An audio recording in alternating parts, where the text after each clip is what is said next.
कुछ सोचकर राजा जब अपनी नवविवाहिता रानी से कहता है, तुम चिंता मत करो, हम वक्त को रोक देंगे, हम तुम्हें एक दिन की जिंदगी और प्रदान करते हैं, अब तुम किस्सा सुनाओ। तब रानी बोली, नहीं मेरे सरताज, किस्से तो रातों को सुनाए जाते हैं, सुबह का वक्त हो चला है, आप अपने राजसी कार्य कीजिए, आगे का किस्सा तो मैं रात को ही सुनाऊंगी। ये सुन राजा सोचता है, कितनी ही लड़कियां मेरे पास आईं और मौत के घाट उतार दी गई। सबके चेहरे पर मौत का भय साफ नजर आता था, पर इसके चेहरे पर तो भय नाम की कोई चीज ही नहीं है। खैर, इसका किस्सा मुझे बहुत दिलचस्प लगा है, इसलिए इसकी जान सिर्फ आज के लिए बख्श दी, कल इसका भी वही हाल होगा। राजा वहाँ से चला जाता है और अपने दिन भर के राजसी कार्यों में व्यस्त हो जाता है। इधर रानी हाथ जोड़ उस ऊपर वाले से प्रार्थना करती है, हे मालिक, हे परमेश्वर, मेरे पति को सद्बुद्धि देना, उसके इन पाप कृत्य को क्षमा करना और उसे सही रास्ता दिखाना प्रभु। शाम का वक्त हो जाता है। राजा बेसब्री के साथ कमरे में आता है और कहता है, रानी अब जल्दी से किस्सा सुनाना शुरू कीजिए। राजा की बेसब्री देख रानी कहती है,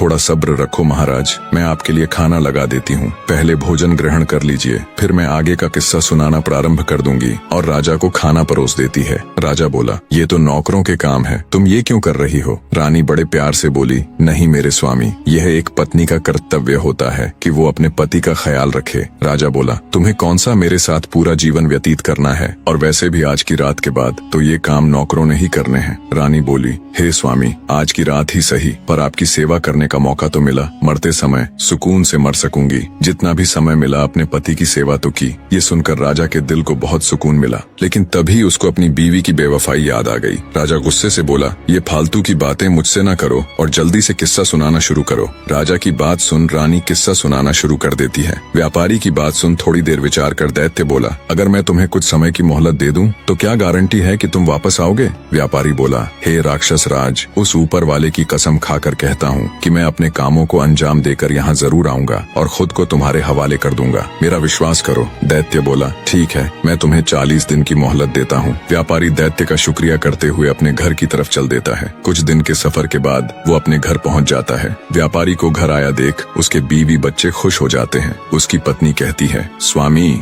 आप थक गए होंगे, हाथ मुंह धो ले, मैं अभी आपके लिए खाना लगाती हूँ। इस बार पता नहीं क्यों मेरा दिल बहुत घबरा रहा था, शुक्र है उस ऊपर वाले का, आप सही सलामत घर आ गए। बीवी के मुख से ये बातें सुन अंदर ही अंदर व्यापारी का हृदय पीड़ा से तड़प उठा। सोचा, जब हमेशा के लिए जाऊंगा तो मेरे बीवी बच्चों का क्या होगा? व्यापारी ने कागज के अंदर अपनी जिंदगी के बचे हुए दिन लिखे होते हैं। धीरे धीरे समय निकलता जा रहा था और व्यापारी के जिंदगी के दिन भी। उसने अपनी बेटी के लिए योग्य रिश्ता देख उसकी शादी कर उसे विदा कर दिया। खुशी के साथ साथ व्यापारी अंदर से दुखी भी था, क्योंकि आज उसकी अंतिम रात थी। बने रहे